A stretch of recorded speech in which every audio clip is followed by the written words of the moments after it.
What's going on, guys? It's me, Zachary Steele, bringing you guys another fantasy football video. This one, I'm going to go over players I think you should be looking to buy low and sell high on ahead of week 7. We're 6 weeks through the season. So at this point, you're probably pretty confident in terms of knowing where your roster's at. If you're sitting at 0-6, 1-5, 2-4, you've probably got changes you'd be looking to make. Not out of it yet, but especially with the extra game of the season. But it's about time to start winning games. So you got to be careful. Maybe you got a lot of bye weeks. You're going to have to move some things around to avoid that. Like I always say, no matter what the roster, you're 1 or 2 good trades away from being right back in things. Teams that win leagues are always the teams that keep making the teams better as the season goes on and on. I've got a couple of leagues where I am that 2-4, 1-5 team, and I still feel like I've got a good shot at winning the championship just because I know that I'm going to keep working throughout the season to make my roster better. So with that, I'll just get going. I'll start with the quarterback position, then I'll touch on running backs, receivers, and tight ends after that. So as always, quarterback's a position where it's generally hard to get much going in the way of trades, just because in general teams have one quarterback and he's their starter, and that's about it. But I do think you could be looking to buy low on Russell Wilson still. I touched on him last week, but if you're one of those teams in a 12 or 14 team league that doesn't have a locked in starter every single week, then Russell's definitely a great ad because he's going to be a top 7 quarterback once he's back. And I personally expect him to be back around week 10 against the Packers. I'm not a doctor. Probably very likely that I'm wrong on that, but Russell's going to do his best to beat that timeline. They put him on ours, so he's going to miss the next 2 weeks, and then we'll have their bye. But it seems to me like all arrows are pointing towards him being back to that game in week 10 against Green Bay. And then Justin Herbert would be a guy I'm looking to buy low on. He's another one of those perennial week 1 or weekly starters, and pretty much the whole Chargers offense just absolutely put up a dud this last week, and now they're going into a bye. So if you're one of those teams that can afford another bye this week, if you can eat a loss, or not necessarily like you're playing to lose, but if you're 4-2, 5-1, 6-0, 1 bye week's not going to kill you, especially this early in the season. So maybe if the team with Herbert is 2-4 or worse, and you don't have a quarterback, Herbert's a definitely likely trade target for me. And pretty much like always, it's just really hard to sell high on any quarterbacks right now. There are very few quarterbacks performing well that I don't expect to continue doing that. So it's just hard to sell high on quarterbacks in general. So at the running back position, quite a few buy lows here for me. Number 1 is actually Miles Sanders, and I know that's maybe a bit of a shocker to a lot of you, but I'll sort of lay out my argument here. Number 1 is Miles Sanders is just a good football player. When he gets the ball in his hands, he makes things happen. He's been very explosive when he touches the ball. He had 9 carries for 56 yards last week against arguably the best run defense in the NFL. So he's clearly talented. He's being used in the passing game enough. He had 5 catches 2 weeks ago, and he had, I want to say 2 last week. So he's getting enough volume in the passing game. And on top of that, his volume just simply can't go down. The Eagles are running the ball at, I want to say, the 5th lowest rate in the NFL at around 22 attempts per game. And Jalen Hurts is beating up about 9 of those. So there's about 13 to 14 carries to go around between all the running backs in that room. He's not losing running back snaps or carries to another running back in that offense. They're just simply not running the ball. I think a lot of that's just come down to the fact that they've been in a lot of very negative game scripts. I don't expect the Eagles to be a team that wins very many games, but in games that should be more competitive against worse run defenses, like this week against the Raiders, I do expect Sanders to have a really decent outing. The Eagles are probably going to start running the ball a little bit more as the season goes on. So Sanders can only go up from here, and the Sanders owner is honestly at this point maybe even considering dropping him after what they've seen so far. Just throw an offer that you can't really be upset about if you get him, because he's probably basically free. And as we all know, the running back position is super scarce. If you can get anybody with top 15 upside for darn near free, you got to go for it. Another one here for me is Nick Chubb. Obviously, he's going to miss the game this coming Thursday against the Broncos. But after that, I'd expect him to be back. They'll have 10 days of rest. And it looks like Kareem Hunt is going to miss extended time. The earliest timeline looks like it's 3 to 6 weeks. Who knows what that outlook's going to look like. But for those weeks, to me, Nick Chubb is going to be an absolute workhorse. He's already a top 10 running back with Kareem Hunt in the offense, and Kareem Hunt steals a lot from him in terms of passing game volume, and every now and then he comes in and steals a goal line carry. If you're the Nick Chubb owner, you've watched enough Browns games to know that Kareem Hunt's sort of the bane of his existence, despite the fact that Nick Chubb's always effective regardless. Without Hunt on the field, Nick Chubb's a top 5 fantasy running back, maybe top 3 even. And especially if the Nick Chubb owner is maybe 1-5, 2-4, they need a win this week, go trade for Chubb and just eat the missed game. Maybe he even misses one more, but when he's back and Hunt isn't, he's going to be an absolute animal. Another quick buy low for me here is Austin Eckler. He's still the RB2 on the season, despite having an absolute horrible performance. I want to say it was 6 carries for 7 yards against the Ravens. But every single Charger was horrible this last week. I'm just going to write it off. They're coming off a really emotional win against the Cleveland Browns. You often see teams lay duds after highly competitive games like that. So the Browns lay an egg too against the Cardinals. It's just that the Chargers were lucky enough to win that game against the Browns. But I'm not worried about the Chargers at all. We've got a bye week to recover from what happened to them. And Eckler's going to be a top 5 running back the rest of the season.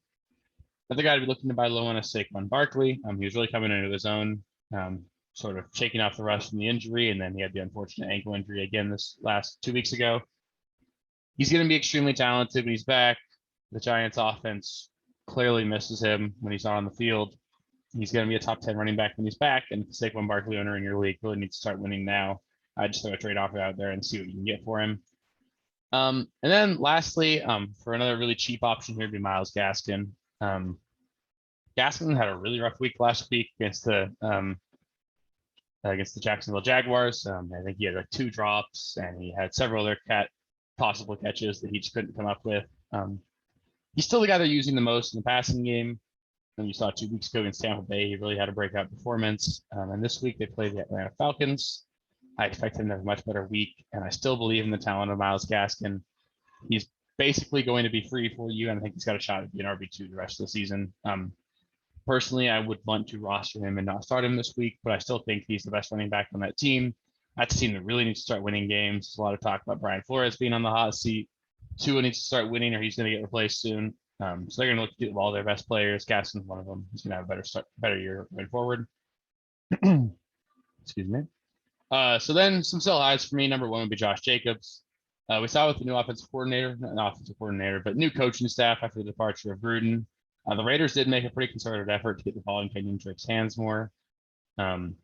Raiders won this game, and in general, if you look at when the Raiders win, Josh Jacobs is very good. When they lose, he's very bad. I think the Raiders are about a 500 team. They're really hard to predict week to week. I think it's just hard to be comfortable with Josh Jacobs in your lineup because really, if you don't get a touchdown, he's a dud because he doesn't do much for you in the passing game, and he's not exactly extremely efficient on the ground either. So he might have 15 carries for 60 yards and 1 catch for 5. And if you don't get a touchdown, you got 7.5 fantasy points in PPR. That's not what you want out of your RB2.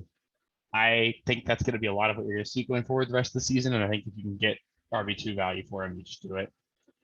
Another guy I'd be looking to sell high on is Damian Harris. We're seeing Ramondre Stevenson get more and more involved in this offense. To me, he's the most complete back in New England. He's one of the few backs there that seems really potent on the ground and in the air. Damian Harris is also dealing with some injuries, and you never know with a New England running back.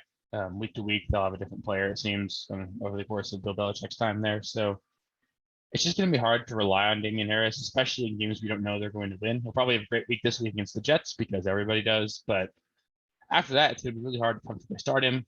I would personally set an offer with Damian Harris involved in it that's really good for you. Let it get rejected this week, and then come right back to it next week with the same offer after Damian Harris has another 100-yard game. And Damian Harris will look a lot more appealing coming off of back-to-back 100-yard games. But I just don't think he can do it the whole season. I don't really want to have too much invested in the Patriots offense at all. So if I can get out of it, I'm going to. Another sell high for me is going to be Melvin Gordon. Over the course of the season, we're going to see more and more Javonte Williams. Melvin Gordon's actually pretty good, but I think you're going to see less and less snaps for him as the season goes on. So I would just like to move off of him before he sees a snap share completely. At receiver for me, I'm buy low, some Keenan Allen. Sort of in line with what I've been getting at so far. It's just the Chargers offense, they had a complete egg. They're on bye this week, so it's going to be really hard for a team that's 1-5, 2-4, and has Keenan Allen to really be comfortable holding on to him. You can probably get him at a bit of a discount because of that. What you'll notice here is one of the trends is that I often like to trade for players on bye weeks when I've got a positive record. We'll get those players at a discount because the owners understands that they can't play them that week. But if you don't really care that much, then you're really setting yourself up for a quality playoff roster. Another one for me would be Laviska Shenault. He's another guy that I think a lot of people are maybe looking at as a potential drop candidate, but he was actually okay this last week. He finished with 6 for 54. The Jaguars offense seems to be getting a little bit better, becoming more and more impressed with Trevor Lawrence. They're not going to light it up, but Laviska Shenault is a number 2 option in that offense in the passing game. He's talented when he gets the ball in his hands after the catch. I don't think we're going to see Jamal Agnew be as involved as he has been. So better days are ahead for Laviska Shenault. And again, he's on bye. He's going to be near free. So he's just worth taking a stab at. Another buy low for me, and this is maybe a bit of a shocker, is Allen Robinson. I was actually pretty encouraged by what I saw this last week. He only had 4 for 53, which obviously that's not going to get it done, but he did have 2 deep targets.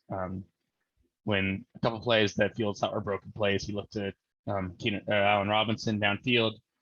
Both those passes, one was intercepted and one should have been, but it's nice to see that they're looking to get Allen Robinson the ball downfield more. Again, there just wasn't much of a passing volume overall for the Chicago Bears this last week, but Allen Robinson still getting a very respectable target share. He led the team in receiving yards, and on top of that, they play the Buccaneers this next week. They're not going to be able to run the ball very well. They're going to have to do a lot through the air. I expect Justin Fields to get better and better as the season goes on. Allen Robinson's floor is what's been going on. He cannot possibly decrease in value. So again, you can get him for near free. And I still believe he's got a shot to be wide receiver 2 the rest of the season. Maybe I'm an idiot, but I'm not giving up on Robinson yet. And then one more for me is Amari Cooper. Since his blow-up game in week 1, he has not cracked the top 24 in PPR over the next 5 weeks. And now we're on bye. So Amari Cooper is probably going to be relatively cheap for you, but the Cowboys have been in a lot of games they've been pretty much dominant in, so they haven't necessarily had to throw the ball as much. CeeDee Lamb's obviously drawing number 1 coverage right now. He's been the number 1 since week 1, but they're going to be great weeks for both Amari and CeeDee. This is an offense that's going to score a lot of points over the course of the season. Amari Cooper's still an elite wide receiver, and there are going to be a lot of games with these Cowboys getting to shootouts, so I want Amari Cooper on my roster. He's still, to me, a top 15 receiver. And then some sell highs for me. Number 1 be DeAndre Hopkins. I get it. He's extremely talented. He's got extremely high name value, but he's averaging 6 targets per game. That is down from 9.9 last year. That is extremely significant, given that he's always been a guy that has been so dominant just because he gets those targets, and he's just a monster in PPR. And without those targets, he's got to be extremely efficient to keep up the value. And guess what? Last week he had 3 targets and he caught 3 passes and had 2 touchdowns. I don't want to bet on that happening very frequently. I get it. DeAndre Hopkins is extremely talented. I do still view him as a top 15 wide receiver, but I just think that they're involving too many receivers in that offense for them all to be consistent. DeAndre Hopkins is still obviously the number 1 there, but I just don't necessarily view him as a locked it in wide receiver 1 on your fantasy roster. I think you can definitely trade him for that. I would personally be happy to trade Hopkins for CeeDee Lamb, who's on bye, for Keenan Allen and another running back or something. I'm just not a believer in Hopkins' value the rest of the season, and overall he's actually been decent so far, but a lot of the behind the scenes numbers, the stats that don't necessarily show up as obvious in terms of targets and air yards, those are down, and I'm not exactly very excited about that. Another sell high for me is going to be Henry Ruggs. He had a pretty good week this last week, 3 for 110 and a touchdown. That's what Henry Ruggs is he's going to get 3 to 5 targets every game. You're going to be very far downfield, and he will get you anywhere from 0 to 20 fantasy points, depending upon how many of those he comes up with. He's an okay flex play. I'm not comfortable starting him every week. I'm comfortable starting him during weeks like this where we've got all the buys, but if you can trade Ruggs for a locked-in starter, he's still got name value because of the draft pedigree he has. I don't think this Raiders offense is going to be as good as they've been over the course of the season. They're going to involve Waller more than they have over the last 5 weeks, and I just don't necessarily view Ruggs as a comfortable starting asset, so I'd be looking to move him. And then the guy to sell high on is Odell Beckham. He's really just a name. He looks decent on the field, but you're not using him. He's just has not been special at all in Cleveland. He's still got extremely high name value. If you can trade him for any player that you can comfortably start week to week, you just got to do it and get out of there. Because on top of the fact that he's not performing, he's got the name value that's high enough that you're probably convincing yourself to play him every week. And every week he's letting you down, and he's putting a massive. He's putting you in a hole every week because you feel like you have to play him. So I just want him off my roster so I don't have the temptation anymore. Then at tight end, number one buy low for me is Darren Waller. He's still to me the tight end 2 going forward the rest of the season. Coming off of a 19 target game in week 1, he's seen his targets dip pretty significantly over the next 5 weeks. They're really looking to involve their running backs and receivers in the passing game more. But Darren Waller is still their main guy. He's still extremely involved in their passing game. He makes that offense move. He's just had a couple bad weeks. I'm all in on Darren Waller. Another buy low for me would be Dallas Goedert. And I'll also touch on Zach Ertz. Next is Zach Ertz was traded from the Philadelphia Eagles to Arizona Cardinals. That really was the big thing that has been holding Goddard back so far his whole tenure in Philadelphia, is the fact that him and Ertz were just getting half of the receptions, half the targets, half the touchdowns. It was just hard to start either one of them, but now all of that's going to go to Goddard. This is an offense that really features the tight end. Goddard's extremely talented. He, to me, is a top 5 tight end the rest of the season, and I don't know if the fantasy manager that owns him in your league is going to recognize that yet. And then one more for me would be Zach Ertz. Likely the Zach Ertz manager in your league doesn't rely on him as their starting tight end each week, so you could probably get him for pretty cheap. If you're a team that's in tight end purgatory, or one of those teams that's been streaming Jared Cook, Dan Arnold, Gerald Everett, all of that gross stuff, look to trade for Zach Ertz. I think there's a pretty good shot that he ends up being a startable asset every single week.